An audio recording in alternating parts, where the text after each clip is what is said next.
Então, gente, assim, quando eu aprendi realmente a lidar com essa questão do receber ajuda, veio uma outra aprovação, veio um outro aprendizado, que era aprender a lidar com os altos e baixos e tudo mais. Aconteceu uma coisa muito inesperada, né? Eu tinha recebido, né, quando eu comecei a praticar a Carta do Futuro, começaram a acontecer uma série de coisas positivas ainda. E uma delas foi que um advogado havia entrado em contato para uma herança do meu pai, que tinha morrido há mais de 10 anos, e que a ex-mulher dele, que estava com apartamento e tudo mais, ela queria conversar para a gente acertar tudo aquilo e tal, né, para dividir as coisas como tinham que ser. Quando isso tudo estava evoluindo, a Carta do Futuro estava gerando essas coisas positivas, de repente começaram a acontecer algumas coisas. O advogado entrou em contato falando que a ex-mulher do meu pai tinha simplesmente desistido da ação e não queria mais fazer mais nada daquilo e que queria tudo para ela de volta. A situação do banco, por exemplo. Quando eu comecei a fazer a carta, né, a questão do consórcio, eu consegui uma amiga que do nada veio me ajudar. Ela falou, puxa, eu te ajudo gratuitamente, pode ficar tranquilo, Chico, você é meu amigo, não vou deixar você passar por isso em branco. E ela tinha conseguido uma liminar, né? E aí, durante praticamente os 5, 6 primeiros meses, o banco não pôde fazer nada contra mim, porque eu tinha ganho liminar. Mas de repente, naquele período, o banco também conseguiu reverter a liminar e começou então a retomar o período para retomar a casa. Ou seja, tudo estava caminhando bem e de repente, pum, tudo começou a ir para baixo. E eu comecei a sentir muita raiva. Raiva é uma palavra forte, mas foi o que eu senti, em especial, né, porque eu tinha criado a expectativa que tudo aquilo fosse a solução, né? Achei que aquilo tudo fosse melhorar as coisas, mas não foi assim que aconteceu. As coisas todas começaram a cair, começaram a piorar de novo, né, no sentido de possibilidades de solução. Eu desenvolvi um terçol, pela imagem dele aqui para vocês, né? Tirei foto na hora. E aí eu fui pesquisar e vi que terçol estava ligado à raiva. Né?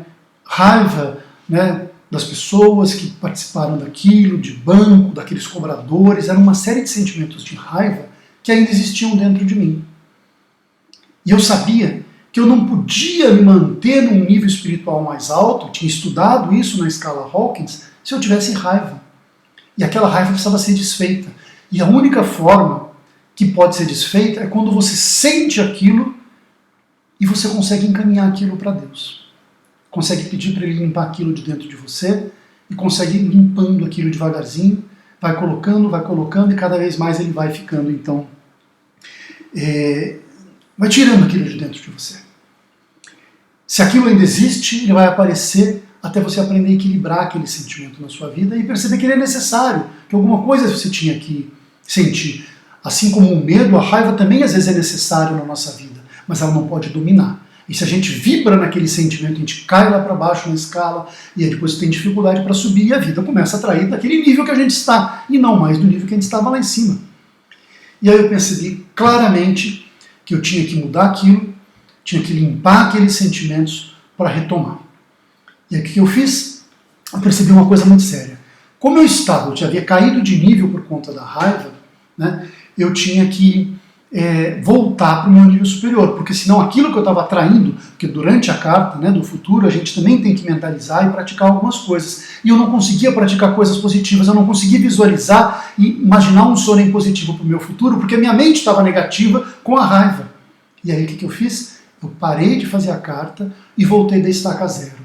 Comecei com os primeiros áudios binaurais, comecei com os primeiros passos, reescrevi alguns trechos da carta e comecei a limpar até ganhar de novo, né, um nível de disciplina. E por quê? Porque eu tinha com tudo isso, eu entrei num período de procrastinação. Eu deixei de fazer as práticas, a minha ginástica matinal, as minhas orações, tudo aquilo foi me consumindo de uma forma muito ruim.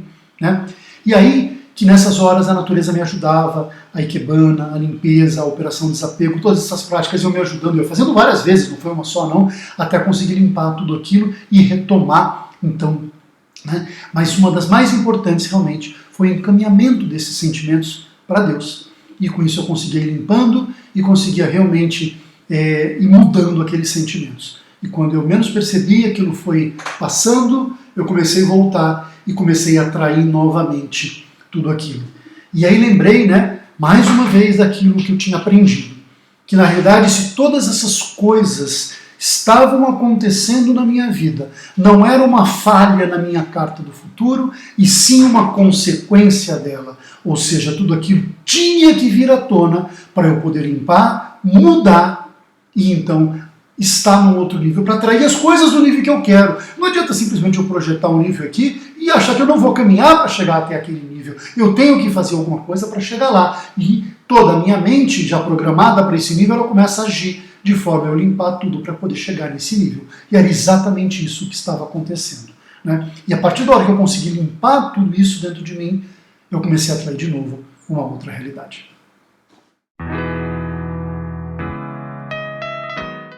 Então, gente, como eu falei para vocês, a gente não pode viver no medo, não pode viver na raiva, e nenhuma dessas sensações, emoções de nível baixo, porque elas realmente impedem a gente de crescer, podem levar a gente para um caminho muito ruim. Mas, quando elas surgem na vida da gente precisa aprender a lidar com elas, porque são sentimentos inerentes, que às vezes são positivos. A gente não pode olhar como uma coisa apenas negativa. O medo ele pode te proteger. Né? Se você não tiver medo de cair num hospício, você pode ser inconsequente e cair, né, num abismo, num hospício, perdão, né? Mas as outras sensações podem te levar até para um hospício. Mas assim, se a gente realmente tem vive isso e sente isso e é inerente ao ser humano, é porque algum motivo tem. E a gente precisa aprender a sentir tudo isso, né? Eu acredito muito que as coisas teoricamente negativas, né, desagradáveis da nossa vida, elas existem por um motivo. E qual é o motivo disso? Para eu aprender qual é o caminho do meio. Eu não posso viver só no êxtase da felicidade e nem só no êxtase da tristeza, né? Qual é o caminho do meio? E aí existe um aprendizado disso, né? O que aqui na nossa linha de conduta, aqui, né, de estudos do método Uriel, a gente chama de isonomê. O isonomê é o caminho do meio. O caminho do meio, ele não é estar sempre, né, na linha central. Isso é praticamente impossível. Ora a gente pisa para cá, ora pisa para lá. Ora pisa mais para a direita, ora muito para a esquerda. É como se fosse uma ponte de cordas. E se você vai muito para um lado, essa ponte balança e pode te derrubar, né? Ou para um lado ou para o outro. Né? Muito para o orgulho também te derruba. Muito para a tristeza também te derruba. Então a gente tem que saber equilibrar esse caminho do meio, né? E esses sentimentos vêm para isso. Eu vou dar um exemplo muito prático para vocês entenderem. Imagina que eu queira te ensinar, você é uma criança que não sabe o que é água quente, água morna, água fria. Eu falo para você, olha, água morna é o que é o ideal para você tomar um banho. Se ela estiver pelando, você vai se queimar. Se estiver muito gelada, você vai se congelar, pode ter uma hipotermia. Então você precisa aprender como que é. Aí você vai ter que colocar a mão na água quente para saber o que é aquela água pelando. Você vai ter que colocar a mão na água gelada para saber como é que ela congela. E você vai saber, puxa, realmente o bom é a morna. Então se eu não vivenciar essas sensações, eu não vou aprender a lidar com isso, eu não vou aprender qual é o caminho do meio. E não vou aprender como não é legal estar lá e estar aqui. Mas se simplesmente eu passar por aquilo e não tiver essa consciência, eu não vou ter tido aquele aprendizado. E aí é que foi legal, porque tudo isso que eu vinha presenciando, vinha sentindo, foi necessário justamente para eu poder aprender a lidar com tudo aquilo e poder ensinar tudo aquilo para as pessoas. Porque quais são as sensações mais fortes que a maioria das pessoas estão saindo aí da pandemia? Medo, insegurança, falta de trabalho, falta de dinheiro, né, raiva, né, inconsequência assim, de não saber como lidar com aquilo. Tudo isso que eu estava passando, eu tinha que aprender as soluções por mim mesmo. E aprender para poder, então, por mim mesmo, né, para poder lidar com isso e ensinar as pessoas.